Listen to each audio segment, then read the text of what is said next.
Ya, Jamoran cedera nggak bisa main lagi di sisa musim ini. Ya, gila. Kemarin disuspend 25 games, akhirnya bisa main 9 game. Memphis udah lumayan tuh, udah menang 6 kali, kalah 3 kali. Sekarang harus mendapati berita bahwa Jamoran harus menjalani surgery dan tidak bisa bermain. Kembali lagi ke lapangan untuk sepanjang musim ini. Jadi, nggak bisa lihat lagi deh fit highlightnya Jamoran di NBA. Ngeposter-poster orang, ya aduh sayang banget nih, gila nih. Nggak tahu nih Memphis gimana nih, bendera putih aja apa gimana nih Memphis nih. Defense-nya kita tahu lah, musim ke musim Milwaukee Bucks itu one of the best defensive team di NBA. Musim ini nggak ada Jrue Holiday, Milwaukee Bucks itu posisinya 21 bro, defense-nya. Oke, kita juga akan membahas 6 game yang terjadi di NBA hari ini. Seru-seru tadi, ada yang sampai overtime, ada yang kontroversi juga tadi, Boston Celtics lawan Indiana Pacers, ada juga Clippers tadi ngalahin Phoenix Suns tadi 138-111. Wow, Clippers makin ngeri bro. James Harden makin nyetel. Tadi komplit James Harden, 19 poin, 7 rebound, 10 assist. Plus minusnya juga paling tinggi. Kawhi juga tadi ada satu gerakan yang so smooth, bener-bener kayak ngeliat Michael Jordan tadi. The spin move, the shot from the baseline. Asik. Clippers keren.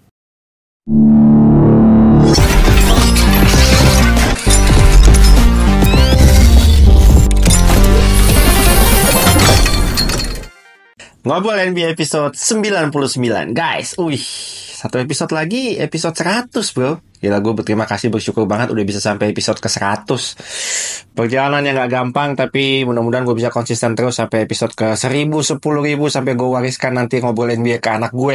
Mudah-mudahan satu saat nanti.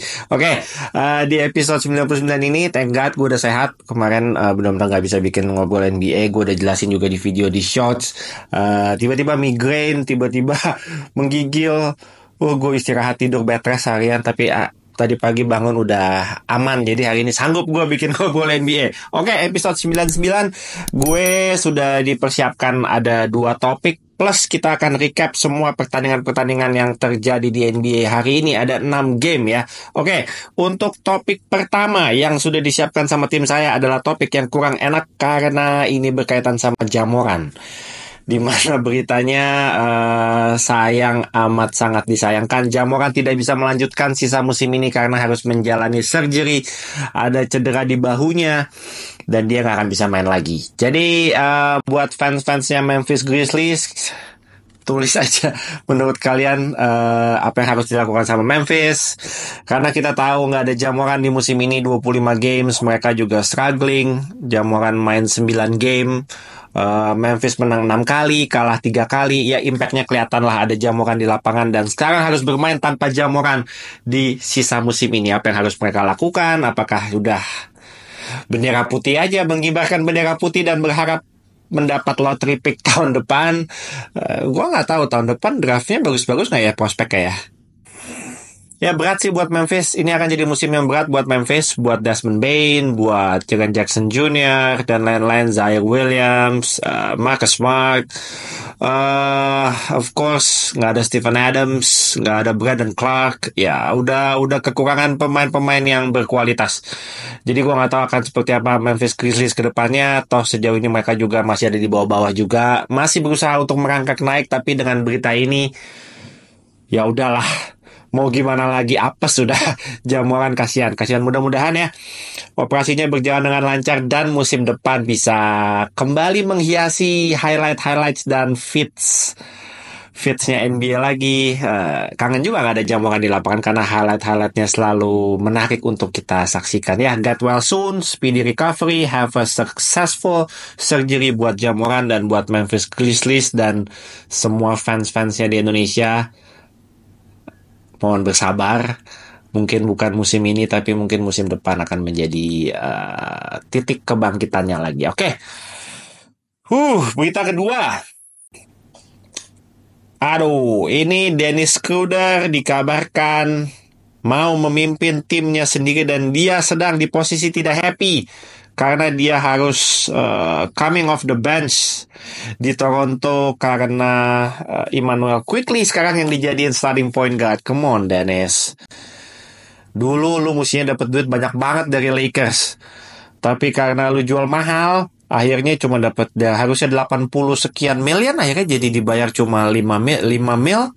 5 mil.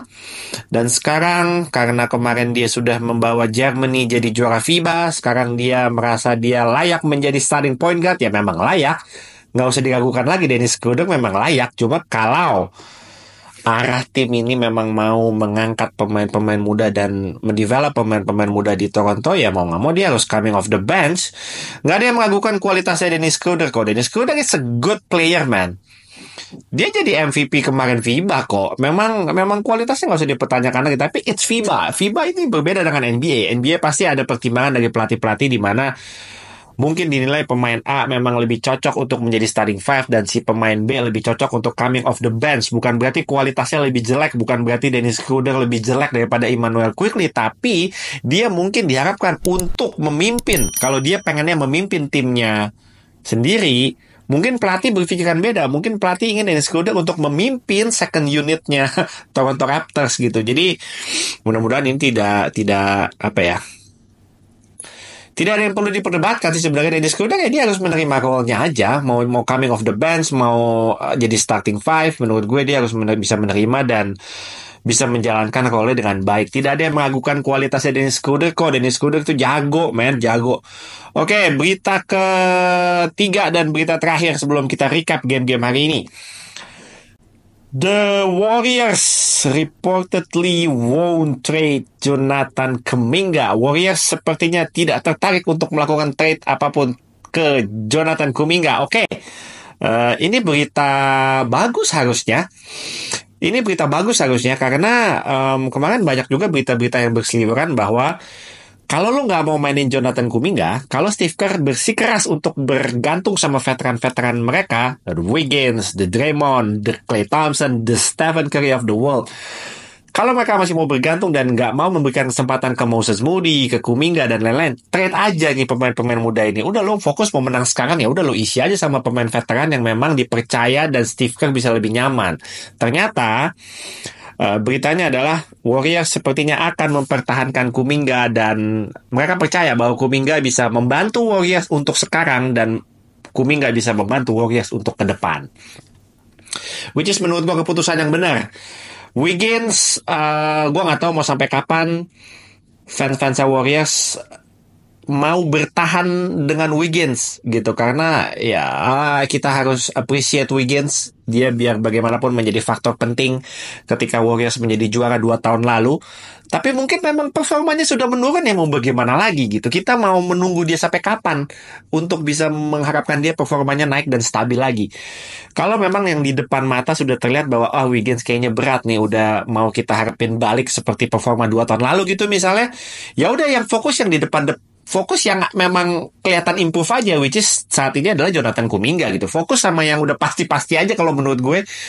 Warriors juga masih goyang banget, masih belum stabil gitu ya secara posisi tim, juga rankingnya juga masih di tengah dan lagi berusaha untuk benar-benar mencari formula bagaimana untuk bisa menang sekarang dan bisa menjaga stabilitas tim ini untuk masa depan dan jangan sampai mengorbankan pemain-pemain mudanya gitu loh. Paling tidak Kuminga ini satu hal yang mereka harus pertahankan. Ada Kuminga, Moses Moody gue nggak tahu ya nanti menjelang trade deadline apakah Moses Moody akan di trade atau enggak, gue nggak tahu. Tapi Kuminga ini menurut gue jangan diapa-apain gitu. Kuminga bagus, Brandon Podziemski itu bagus. Paling tidak Warriors harus bisa membalancekan antara kenyamanannya Steve Kerr memainkan veteran-veterannya mereka dan juga jangan melupakan pemain-pemain mudanya ini yang juga butuh jam terbang dan playing time gitu. Udah saatnya Steve Kerr jangan terlalu keras kepala, paling tidak balance lah.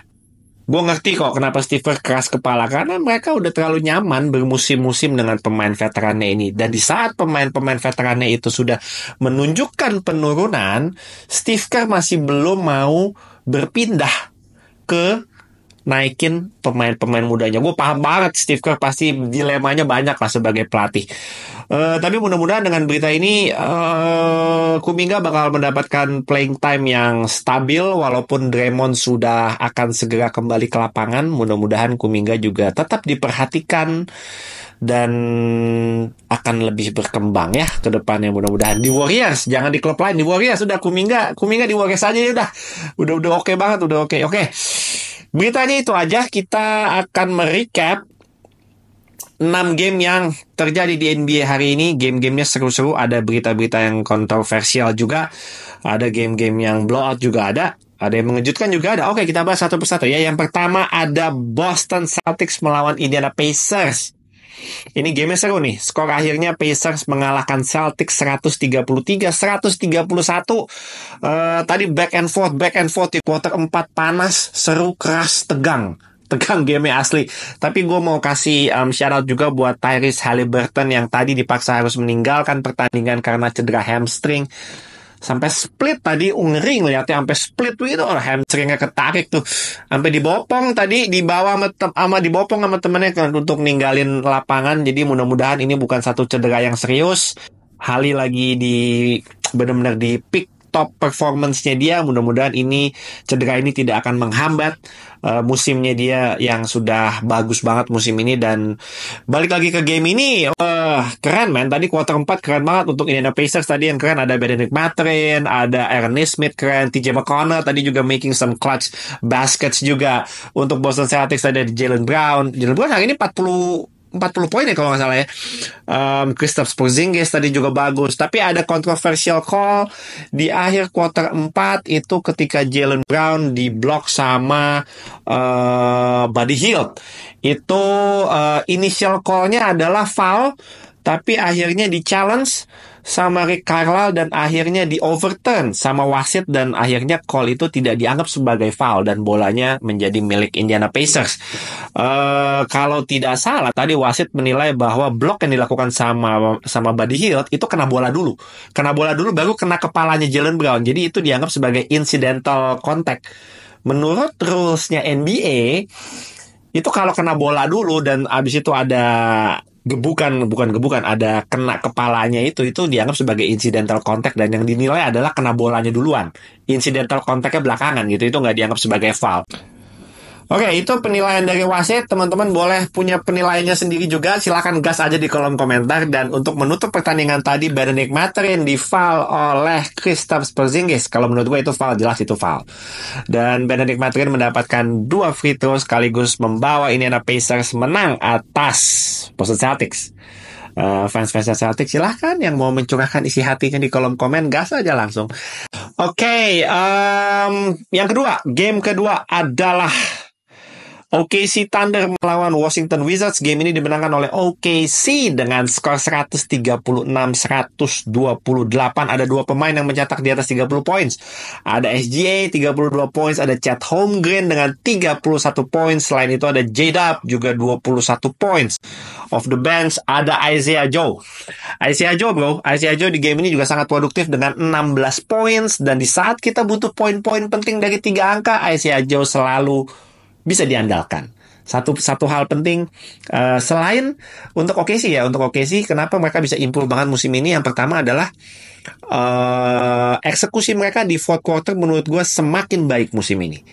Tenang, nggak buru-buru, semakin kerja sama timnya, teamworknya semakin bagus, defense-nya juga solid banget. Itu 1 poin plus untuk OKC Thunder musim ini. Late game execution-nya jauh lebih bagus. Yang kedua adalah pemain-pemain yang benar-benar spesialis ya, kayak Isaiah Joe, itu musim ini juga improve banget secara akurasinya. Isaiah Joe ini udah musim kedua di OKC, musim lalu dia akurasi tembakan 3 poinnya 40%, musim ini naik lagi 42%. Jadi semakin improve akurasi tembakan-tembakan dari pemain OKC ini, yang membawa OKC menjadi tim dengan akurasi tembakan yang salah satu yang paling bagus di NBA. Gue seneng banget dengan perkembangannya OKC. Tapi di overall di game ini memang OKC nembaknya akurasinya tinggi sekali. Overall mereka nembak dengan catatan akurasi 59%, bro. Dari 3 poinnya aja 50%. Jadi memang sudah selayaknya OKC menang di game ini. Tapi shout out juga buat pemain-pemain Wizards ya.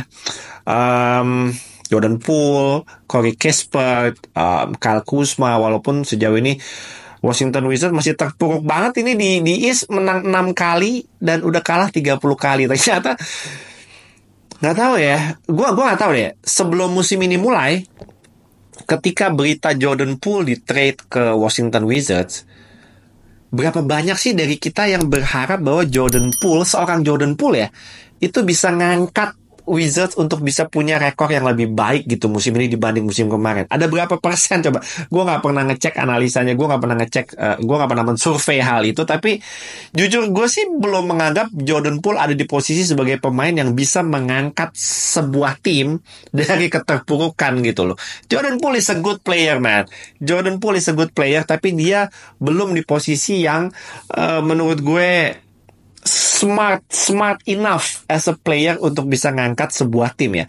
Individual performance-nya bagus, tapi banyak momen-momen atau possession yang mungkin dinilai orang bahwa Jordan Poole ini egois banget, Jordan Poole ini maruk banget, Jordan Poole ini cuma mau main sendiri, nggak peduli sama teman-temannya. Ada momen-momen seperti itu, ada, tapi kan itu proses ya, itu proses untuk dia menjadi seorang pemain yang lebih team player gitu loh. Tapi Jordan Poole emang dari dulu menurut gua bukan team player gitu. Jadi apalagi sekarang dia main di tim Wizards yang mungkin dia pribadi pun nggak nganggap bahwa ya udah gue mau main kayak apa juga, ini tim juga nggak kemana-mana, rekornya di situ-situ aja. Jadi mungkin dia bermain dengan lebih santai, lebih lepas dan lebih bodo amat gitu mainnya. Ya mudah-mudahan lah kedepannya lebih ada perbaikan dari pemain-pemain Washington Wizards ya, karena ini rekornya jelek banget bro.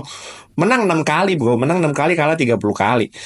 Oke, next ada game antara Chicago Bulls dan Charlotte Hornets. Ini seru nih, ini sampai overtime. Akhirnya Chicago Bulls menang 119-112. Oke, di game ini menurut gue tadi yang mainnya bagus Nikola Vucevic, walaupun masih off the bench. Tapi Nikola Vucevic tadi di overtime mainnya bagus. Dia offensive rebounds, playmakingnya bagus, nyetak points juga. Tapi di game ini top skornya ada Kobe White dengan 27 points, 6 rebounds, dan 5 assist. Kobe White ini salah satu kandidat kuat buat menjadi most improved player musim ini ya. Statistiknya naiknya cukup jauh nih. Musim ini 18 points per game, musim lalu cuma 9 points per game, jadi hampir naik 2 kali lipat, walaupun memang menit bermainnya juga naik banget. Akurasi tembakannya bro, akurasi tembakannya tuh musim ini Kobe White itu naik juga. Nggak cuma akurasi tembakan, tapi reboundnya naik, assistnya naik, poin per game udah pasti naik. Tapi yang pasti yang gue mesti appreciate dari Kobe White adalah dia mainnya stabil sih. Nggak ada game yang dia hancur banget tuh, nggak ada. Poinnya stabil. Kalau dari 10 game terakhir tuh poinnya selalu double digit, 15 poin ke atas, 20 poin easy buat Kobe White. Dan gue rasa akurasinya juga memang ada game-game pasti yang dia shootnya misalnya 5 dari 19, 5 dari 20 ya ada aja. Cuma kalau seorang volume shooter kan memang pasti ada game-game di mana mereka akurasinya jelek, itu wajar aja. Tapi overall musim ini improve banget Kobe White. Shout out buat Kobe White. Mudah-mudahan stabil terus ke depannya. Dia udah main udah berapa tahun ya? Kobe White udah 5 tahun, udah 5 musim kayaknya. Musim ini musim kelimanya di Chicago Bulls. Udah lama juga ya. Nggak kerasa loh Kobe White udah musim kelima. Kayaknya kemarin kita nganggap angin lalu aja Kobe White main di NBA tuh kayak nggak terlalu banyak diperhatiin. Ini tuh musim kelimanya loh Kobe White di NBA, dan senang akhirnya dia bisa improve banget musim ini. Andre Drummond juga di game ini lumayan bagus, lagi-lagi mendominasi 21 points, 15 rebounds. Andre White. Tadi bahas Kobe White, sekarang Andre Drummond jadi Andre White. Andre Drummond tuh kalau main, statistik per menitnya tuh gokil, man. Absurd. Andre Drummond tuh 21 points, 15 rebounds. Nikola Vucevic ya off the bench 21 points, 10 rebounds, double-double. Zach LaVine kayaknya minute restrictionnya juga udah dilepas kayaknya ya. Hari ini udah 35 menit walaupun masih bermain off the bench, tapi masih berusaha untuk menemukan ritmenya lagi setelah lama cedera ya. Hari ini cuma 9 points tadi ya. Oke. Gue bahas satu pemain dari Charlotte Hornets lah ya. Kita bahas Charlotte Hornets sedikit. Gue dari dulu suka sama Scary Terry Rozier dari zamannya di Boston Celtics tuh udah suka. Tapi teman-teman mungkin nggak banyak yang memperhatikan Terry Rozier ya. Tapi di musim ini dia statistiknya, catatan points per game itu terbaik sepanjang karirnya dia di NBA. Dia udah tahun ke-5 juga di Charlotte Hornets. Udah lama juga. Udah tahun ke-5, udah lewat begitu aja. Udah musim ke-5 tiba-tiba udah lama juga dia membela Charlotte Hornets. Gue nggak terlalu sadar juga melihat tuh. Gila, Terry Rozier udah 5 tahun main buat Hornets ya. Kebanyakan fokus ke LaMelo Ball kita dari kemarin kemarin. Sampai lupa sama Terry Rozier. Musim ini statistiknya points per game-nya tertinggi sepanjang karirnya. 24,3 points per game. Ajaib juga Terry Rozier. Walaupun ini tidak ditranslate dengan rekor menang kalahnya Charlotte Hornets yang sejauh ini masih struggling ya di wilayah timur pun masih udah di bawah udah nggak ada harapan lah, udah 8 kali menang dan 26 kali kalah sampai dengan hari ini. Ya, mudah-mudahan improve ya terus musim ini ya, musim depan lah. Yang penting Miles Bridges-nya jangan aneh-aneh. Udah balik musim ini jangan aneh-aneh lagi. Oke, nextnya ini ada tim yang sangat-sangat berbahaya. Sangat-sangat berbahaya. Los Angeles Clippers yang membumi hanguskan Phoenix Suns hari ini 138-111. Gila ya Clippers ya. 23 kali menang, 13 kali kalah. Ini udah makin nyetel. Harden makin nyetel. Kawhi asik. PG juga. PG points per game-nya gokil, man. PG hari ini tertinggi ya. Di game ini tertinggi dengan 25 points. Kawhi walaupun hanya 17 poin, tapi hari ini dia 5 steals. James Harden komplit. Game ini 19 poin, 7 rebound, 10 assist. Dan yang paling penting, plus minusnya tertinggi di game ini dengan plus 25. Tapi nggak cuma starting five-nya aja yang mainnya bagus. Off the bench, bro. Off the bench juga ada siapa lagi tadi tuh? Norman Powell bagus, Westbrook bagus, Amir Coffey bagus, Daniel Theis juga bagus. Jadi point distributionnya bagus banget Clippers di game ini. Harden juga jadi floor general juga. Asik banget dilihatnya, udah makin bola-bolanya tuh udah jalan banget. Enak deh Clippers mainnya, dilihatnya enak banget, bro. Udah makin enak ya. Mudah-mudahan stabil terus nih Clippers ya. Mudah-mudahan Clippers asik nih.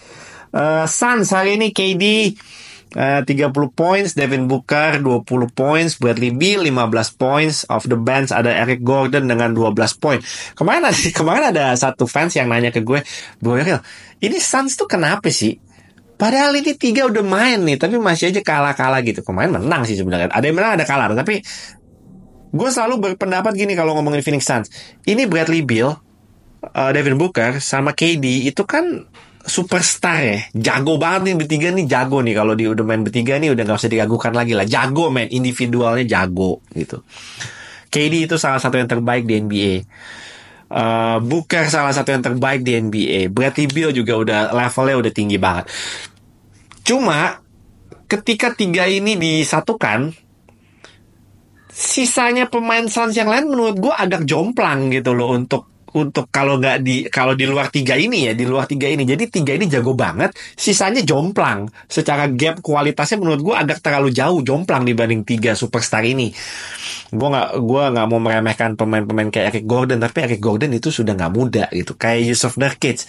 Gue nggak mau meremehkan mereka, tapi tetap aja terlalu jomplang gitu. Jadi agak nggak balance tim ini menurut gue. 3-nya ini jago banget, sisanya menurut gue nggak bisa cukup untuk mensupport si 3 pemain ini.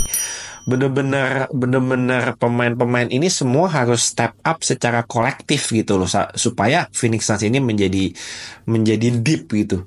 Benchnya juga nggak ada yang bagus menurut gue. Jadi